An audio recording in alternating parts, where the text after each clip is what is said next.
elevating the discussion while talking about the things that matter most.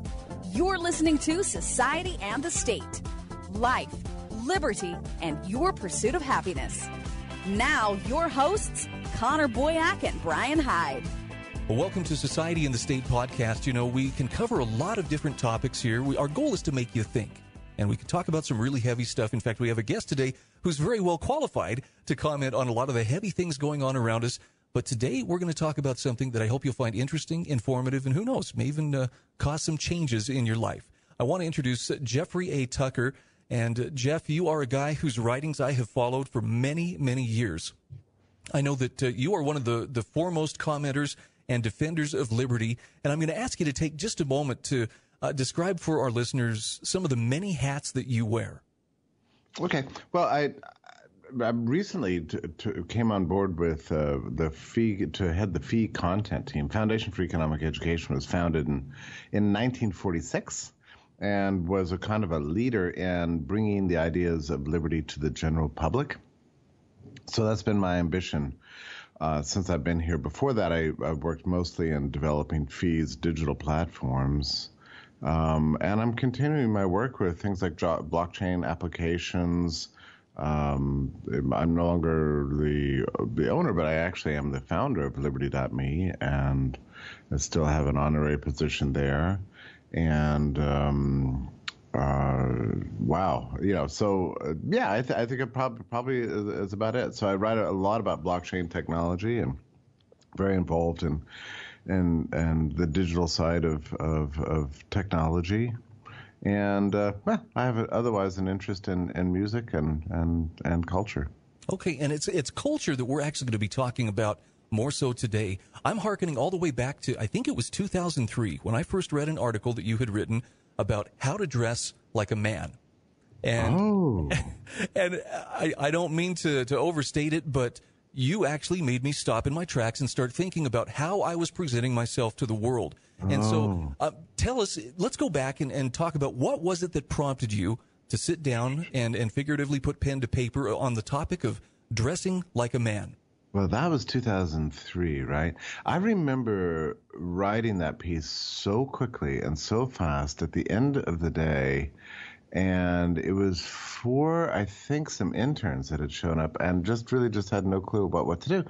And I reflected on my own experience because I used to actually be in the business and managed a fairly high-end men's store when I was in college.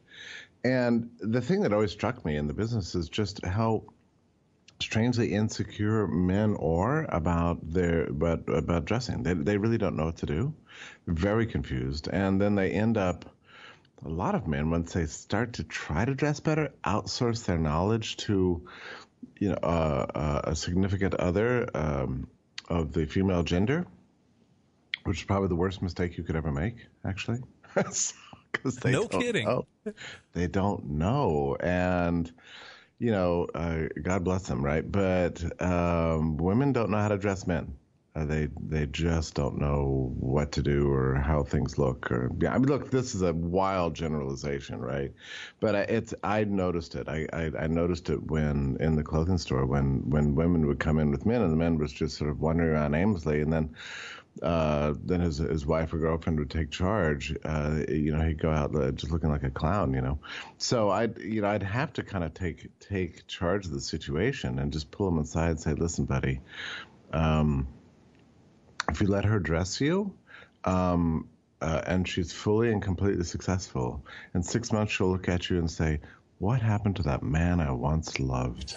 Anyway, what I decided to do was really boil down what's really a lifetime amount of knowledge into this little hard piece that just gave only the conclusions, and I've as I've read it over the years, it's like I can't believe how kind of brazen and aggressive that article is, and I think probably entirely appropriately so. But the funny thing is, I didn't know I was wandering into an area that a lot of people would find controversial, and I gave a kind of a dogmatic, what seemed like dogmatic rules. But the funny thing about that is that People thought that was like being judgy. Like, I only like you if you dress this way, And the truth is, and it doesn't matter. It's neither here nor there. But I actually am not judgy as far as dress. I don't notice that much what people are around me are wearing. I try to treat people as individuals. I'm not severe. I don't turn up my nose when men are dressed sloppy. I just don't. I mean, it's just not my way. It's not how I think. My main point of the article is that dressing well for men will actually bring you more success in your daily undertakings and elicit more respect from others for you, because by what you wear, you are actually signaling to them your degree of respect for them and the venue in which you're speaking or acting. And I can illustrate this with many examples. But for example, people when they travel always think, "Oh, I just want to be comfortable." Okay, well, actually, that's a very bad idea. You don't want to be comfortable when you travel. Because when you travel, there's all these contingencies that can happen to you. Are you going to get an extra bag of peanuts? And I know that sounds silly, but it actually matters. Are you going to get free wine or not? Are you going to get a good upgrade? Are you going to miss it? You're going to be late for your flight and have somebody reschedule you without charging you. These people at the airlines have a lot of discretion. And the more you show respect for them, their profession, and the venue, through dressing well, the more likely it is that you're going to be treated with respect back. And so I'm very careful when I travel to always dress as high as I possibly can. And it gets me a ridiculous amount of courtesy and privilege as a result. Jeff, this is one of the big takeaways I had from your article, and it has stuck with me all of these years. And that is how we present ourselves to others really does convey whether or not we respect ourselves. And you're probably familiar. There are memes out there, the people of Walmart, and people who go out to the store dressed in everything from pajamas to some really outrageous outfits, and we shake our heads and we laugh at it. But the truth of the matter is, if you want to be taken seriously, and if you want to be a person who lives in something resembling civilization, you need to take a little bit of care about how you're presenting yourself. And you mentioned there's two types of clothing, and sometimes we confuse the two. Can you touch on that for us? Sure. I mean, let me just actually elaborate slightly on something you just said, because sometimes people, and you find this in the technology world and young workers, they say, "Look, I don't have to dress up because my accomplishments speak for themselves, and I'm not trying to broadcast anything about myself." Beyond that, I feel like my work should just be. So here's the problem with that outlook is that it's confused. Dressing well is not actually just about yourself. It's about others. It's about showing respect for others. And in a sense, it's like good manners. You may not yourself care about your table manners, but other people at the table do. Actually. And so this is why we comply with rules and why we want to present ourselves as good as possible. It's a way of showing affection and respect for other people. So in a sense, it's not vanity. People get really confused about this. It's like, well, I'm not vain. I don't need to wear a suit. It's not vanity. It's a matter of respect and deference and appreciation for others in the room, So I don't think that it's generally possible to dress too high, because in the same sense that it's not possible to be too nice. You should always be nice to others. Dressing up is a way of showing affection and appreciation for others around you. And if you do that, I could just promise you will have a more successful life. I mean, people will be nicer towards you. They will show you appreciation. And you'll just have fewer frustrations in life, and I think that's what that's something we should all go for. Whenever I have seen, for instance, the TV show Mad Men, the clothes are what I zero in on. That and the fact that they wore hats and everything. But when these guys went to work, and I think you were the one who coined this phrase, the uniform of a man about the business of life, and that was the case you were making for when you go out there and you have taken the time to dress like a serious individual. And that doesn't mean you're out there to impress Mr. Blackwell. It means just simply you dress like a stable, competent individual. It That's really right. does send a message.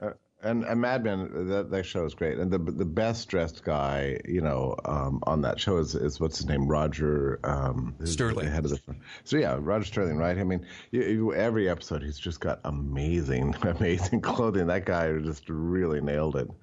Wow. And he always looked like the boss, in a sense that he was.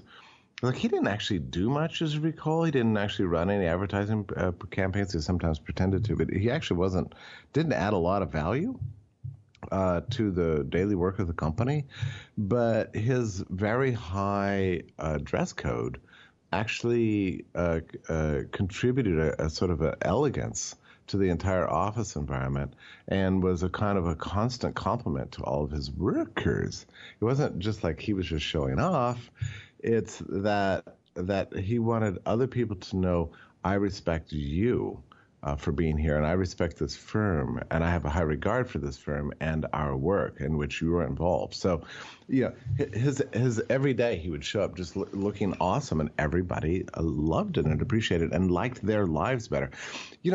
A man who dresses well can bring elegance to daily life, and in a sense provide a positive externality for other people around you. And that's why I say it's not a selfish thing.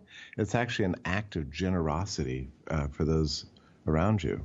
So let's talk about what it takes. Let's talk about what it means to be presentable as a man. Mm-hmm. You make the comment, this is not something that requires a fortune or requires a great deal of fashion knowledge. There's some very basic bases that have to be covered. Oh, sure.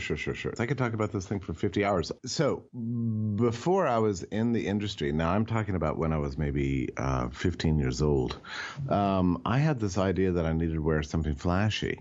And I walked into, back in those days, a very sort of snobby Ralph Lauren store. Now they're much nicer, but back in those days they were just kind of scrappy closets, And there was a frat bro playing mini golf or something, when I walked in, and I came in and I asked for a white double blazer, and he looked me up and down, and he said, even if I had that, I wouldn't sell it to you, because by the looks of you, you don't even have the basics.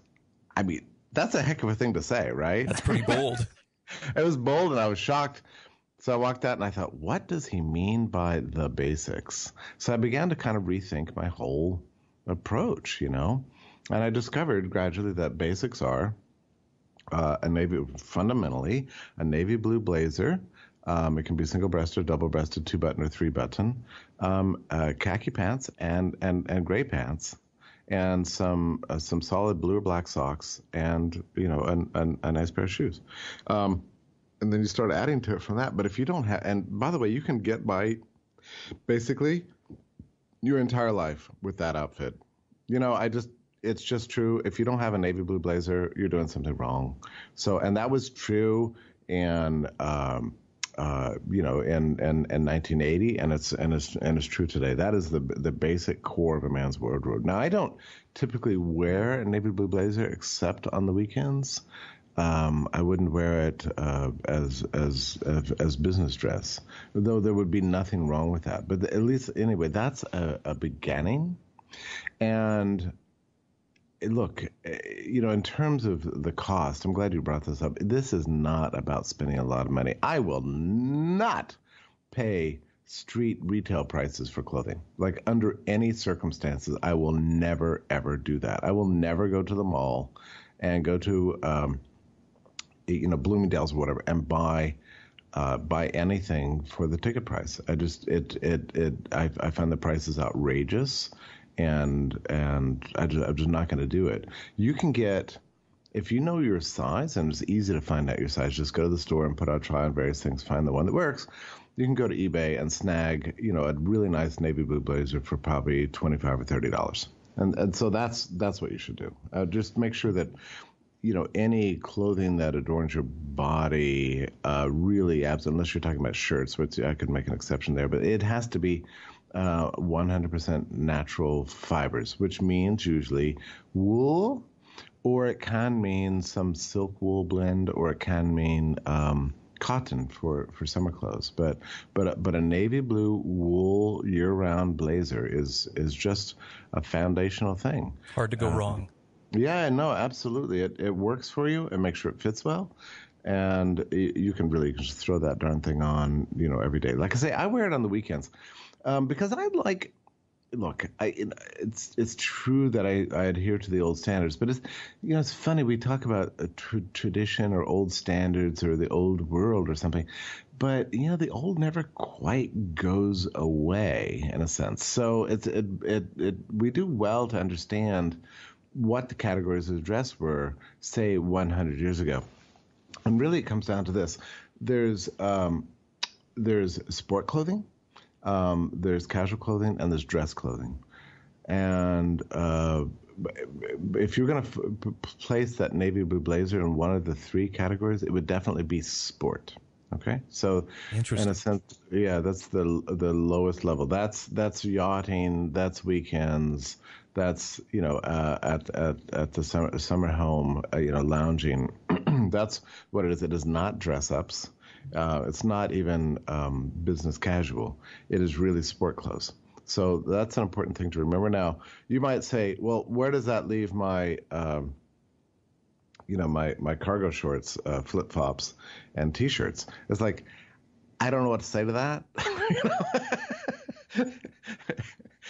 I don't know where that leaves that. Well, I think correct me if I'm wrong, but you're not suggesting though that a guy should be out mowing the lawn in a blazer, no. right? I mean, there are certain tasks that you have to accomplish in life that you can do in sweats and grubbies, and yeah, that's gardening. I gotta run to the hardware store to get a screw, whatever. I mean, that kind of stuff. Or you get home from the office and you just want to do Netflix or whatever. Okay, that's fine. Like, nobody cares. But basically, those are conditions under which you're not presenting yourself in any kind of public way. So then it doesn't matter what you wear. But anyway, people just need to stop thinking of themselves as dressed up. Men in particular should stop thinking of themselves as presentable to the public without a jacket. I know that sounds hardcore, but it's just I think it's a true view, and it's definitely my view. I think people behave themselves, or they act differently, and their manners are elevated when they are dressed to the level that you're talking. It's not like we're all walking around pretending to be more important than we are, but when we raise our expectations of ourselves by dressing presentably, you mentioned in your article that has a ripple effect on the rest of society. Oh, it certainly does. Yeah, it makes everybody behave better towards you, and you towards yourself, and you towards other people. That's absolutely true. Some practical things for men in jackets. So as long as we're kind of pushing this thing, a man never takes off his jacket. You never throw your jacket on the back of the chair. Just don't do that. Your jacket is like your pants. You don't take off your pants when you sit down at the office. You don't take off your jacket. It's just a jacket is something that men wear. And there are two kinds of jackets. There's sport jackets, like I'm talking about, like a navy blue blazer, or in the winter, tweeds, or these kinds of things. There's various blazers you can wear, and those are all great. Like, say, if it's double-breasted, 3-button, 2-button, that's fine. By the way, a double-breasted jacket never gets unbuttoned when you're sitting down. A single-breasted 2-button or 3-button always gets unbuttoned when you sit down. A 3-button, you always button either the middle button only, or the top button and the middle button. That's permissible. On a 2-button jacket, you always button the top button, but never, ever the bottom button. So you need to develop a habit. When you sit down, you open up the jacket. When you stand up again, you rebutton it. And by the way, our president, Donald Trump, is just an egregious violator of this. It's just disgusting. It's just disgusting to see him standing up and walking around with this gigantic long, tie and an open jacket. I just want to slap him. It's just a disgraceful modeling for the men of America. I don't know why he thinks he's so cool. He doesn't even know how to wear clothes properly. Anyway. He would benefit from listening to this interview, obviously. Yeah, it's just disgusting. Just a couple other little practical things, as long as we're kind of pushing there. So business casual is, in fact, suits. That's what it is. Sport coats are sport. Business casual means suits. And look, I don't know what level our listeners are, but Basically, a suit for a man means that the pants and the jacket match, right? So that's a factor, and suits there really is a priority in which you need to get them. You need to get a solid blue suit, a solid gray suit, maybe truckle gray, something like that, and then you can start adding other things like stripes, checks, plaids, that sort of thing in various colors. Brown, I would never recommend to anybody under any circumstances, but pretty much. I mean, maybe.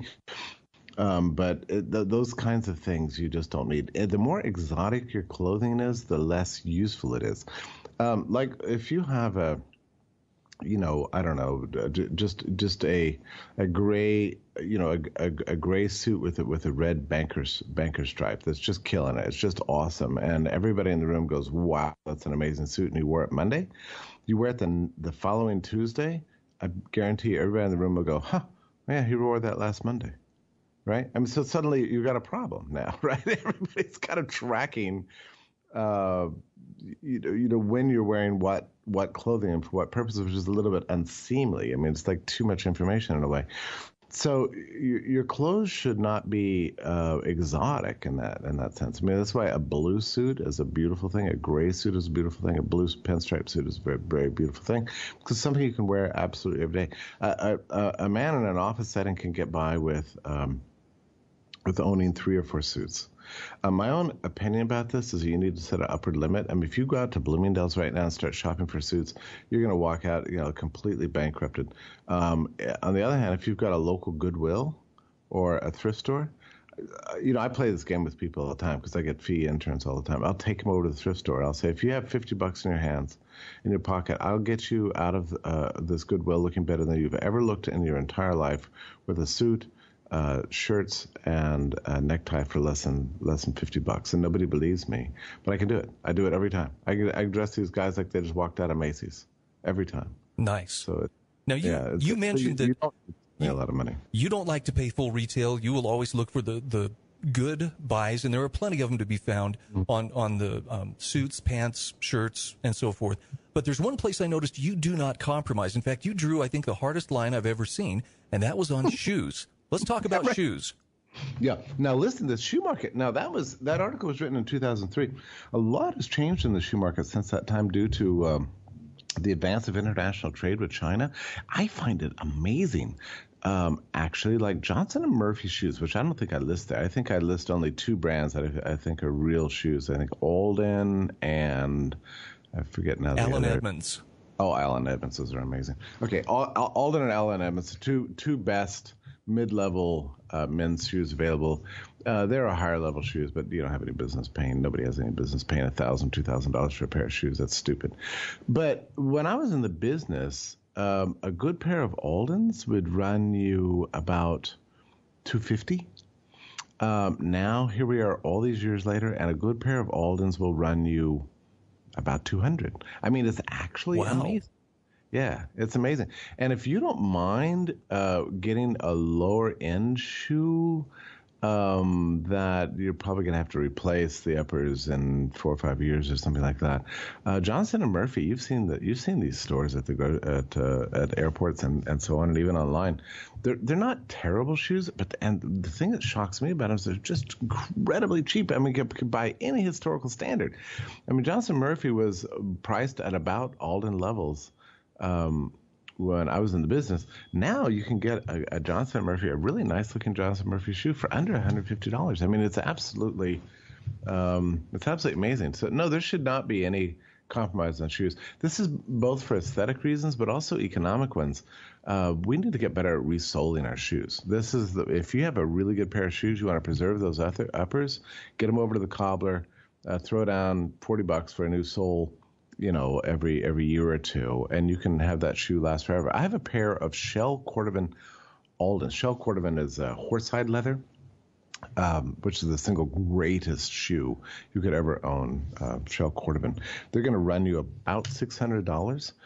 But I have a pair of Shell Cordovans that I inherited from my grandfather. So I'm estimating that he wore them sometime in the late 1940s. They look absolutely brand new right now, and probably on their 20th sole or 25th sole, So that's a good expenditure of $600. You'll have that for life. When I was in the business selling these shoes, I would explain this to people. Like I say, even in those days, Shell Cordovan was running $400 or $500, and I would show this shoe to people, and I'd say, look, I know the shoe looks like every other shoe. It's even sometimes you might consider it a little more duller in its finish, but this will make you happier than any shoe you've ever bought. And I could, you can't drive a nail through it. There's no way you can destroy this shoe. You will hand this down to your children. Your children will pass it on to their children. And I can just tell you, I can't promise you your money back if you don't like them, but I can tell you that you're welcome to go march back in the store any day and say, you ripped me off. Those shoes are terrible. And I will listen to you and feel massively humiliated and humbled. And I can tell you that because I know that will not happen. Instead, you're going to come back to the store telling me that is the greatest pair of shoes I've ever owned. It hurt a lot when I put down that kind of money for that shoe, but I've never been more thrilled to get dressed in the morning than I am now. So I sold a lot of those shoes. That's a great, great shoe. That's where you made me into a believer in the adage of buy once, cry once.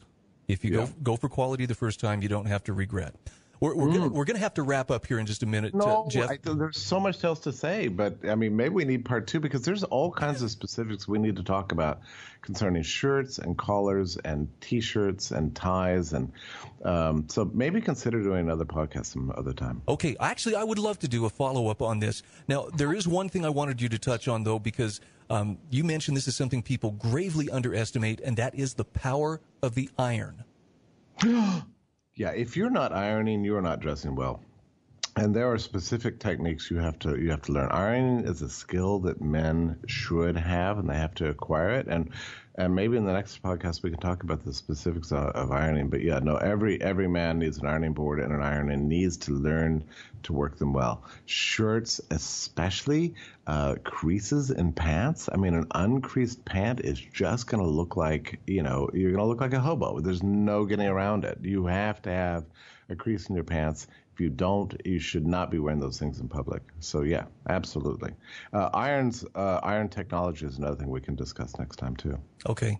Jeff, I so appreciate you shining some light on this. There will be a follow-up interview. I do want to ask, for the sake of listeners who want to go check out your writings on this and many other topics, what website would you direct them to? I don't write about clothing that often. I really should, right?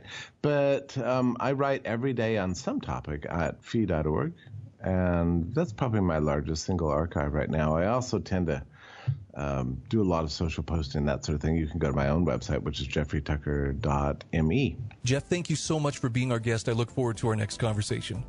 I look forward to it also. Thank you so much. Thanks for listening to Society and the State. For show notes, archives, and more great content, visit societyandthestate.com.